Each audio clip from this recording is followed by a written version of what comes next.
From Anshei Sphard-Beth Emeth congregation, it's time to take 10 minutes for Torah with Rabbi Joel Finkelstein.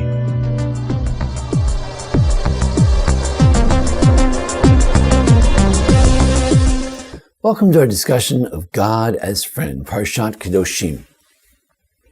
The notion that God is our friend can be found through meandering from our Parsha to Gemara and Shabbos, Daf Lamed Aleph Amud Aleph.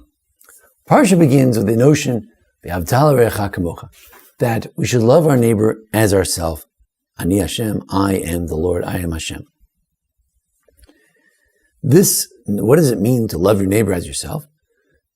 Many commentaries, including the Sefer HaChinuch, suggest that it's the same as Hillel's dictum that my desaniach l'chavrech, desanialach, the l'chavrech l'tavid, what you hate, don't do to your friend.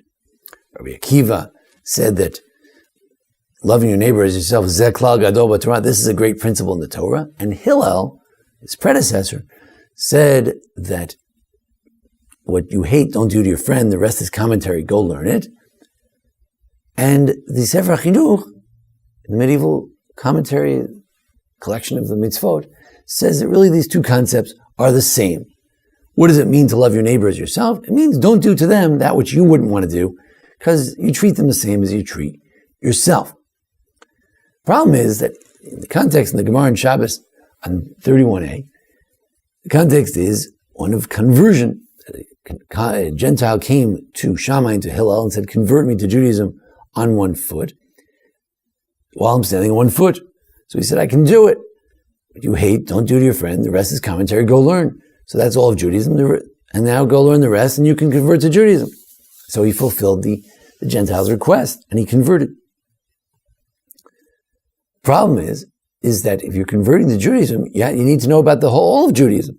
All he told him was the principle that guides all of the commandments. As Rashi says, if you love your neighbor, if you don't do to someone else what you wouldn't want done to yourselves, you wouldn't steal from them, you wouldn't kill them, you wouldn't steal their wives, and all the laws of morality would pertain. So that's very good. It covers a lot of mitzvot, as Rashi says, most of the mitzvot, a plurality of mitzvot, but it doesn't cover all of them. What you hate, don't do to your friend, what does that have to do with Shabbos, or kosher, or tefillin, or mezuzah, or shofar, or lulav? What does it have to do with all that? So Rashi comes and says, well, when it says to your friend, it means your friend, it also means God. Because after all, there's a verse in Mishlei, in Proverbs 27:10, which says, your friend and the friend of your father you shouldn't abandon. God is your friend and the friend of your father. Which, by the way, is interesting in itself, because not only when you're good to God, you're also being good to the God of your father. So you're being good to your father as well. So there's an interplay between being good to God and good to your parents and our ancestors. It's all connected. But Rashi is saying that when Hillel spoke of your neighbor, he's referring to God as well. What you hate, don't do to your friend. That's also God. And you don't want people to violate what you say. If you ask people to do something, you expect them to do it. If you don't like potatoes, you don't expect the people to serve you potatoes. If you don't like this kind of music, you don't expect your friend to play the music when you're sitting right there. So too, when God asks you to do certain things, you do it. You don't go against what God has to say. This notion of God as friend is found in a number of other places as well. For instance, Zedodi v'Zerei, the notion that God is my friend is found right there in the Song of Songs. It's a metaphor. God is my friend. It's referring to God. There's also a verse in Tehillim. It says, Laman achai v'rei, which the Midrash understands. Midrash Rabbi Yitro, it understands Laman achai v'rei. God is talking and he says, look, and because of my brothers and friends, he refers to the Jews as brothers and friends.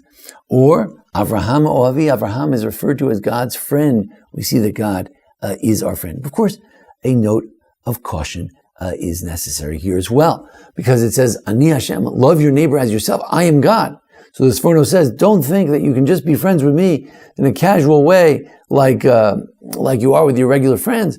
After all, the Gemara says, Chavrusa klapi shmaya. Can you really be friends casual with God? You can't be casual with God. So the Sphard-Beth warns us. But many interpreters, Hasidic interpreters, others, have said that when it says at the end of the verse, love your neighbor as yourself, I am God, the reason it says I am God is to say that it's connected. That just as you love God, well, God's creations, those who have Tzelem Elokim, the image of God, you should love them too. It's all interconnected. This notion that we should love God as our friend is a fascinating notion. Usually we think of sort of the interpersonal mitzvot, and we think of the mitzvot with God. But when we think of God as friend, it invokes a different kind of an idea that God is part of our ethical community. Rabbi Soloveitchik talks about this in The Lonely Man of Faith. For instance, he says, the covenantal faith community manifests itself in a threefold personal union. I, thou, and he, Hashem. So there's an idea that God is with us in our community. And we have to be respectful to God as a member of our community, so to speak.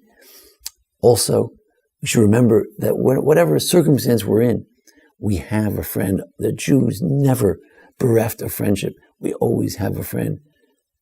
Ze dodi v'ze re'i. He is my friend. He is my beloved. This refers to God. A Jew is never alone. A Jew always has a friend. But we have to treat our friends well, our earthly friends and our heavenly friend as well. Thanks for joining us here at the Anshei Sphard-Beth Emeth congregation. And we thank Jason Lefkowitz, our producer, as well. We also wish everyone a Yom Ha'atzmaut Sameach, that indeed that Israel should continue to flourish and grow, and that Israel, as it celebrates its 71st birthday, should continue to grow into the kind of country we all hope and dream, a country of justice and a country of peace, where all its citizens, all the Jewish people, can dwell there, peace and happiness for all eternity. Thank you. This has been 10 Minutes for Torah with Rabbi Joel Finkelstein. To learn more, visit asb.org.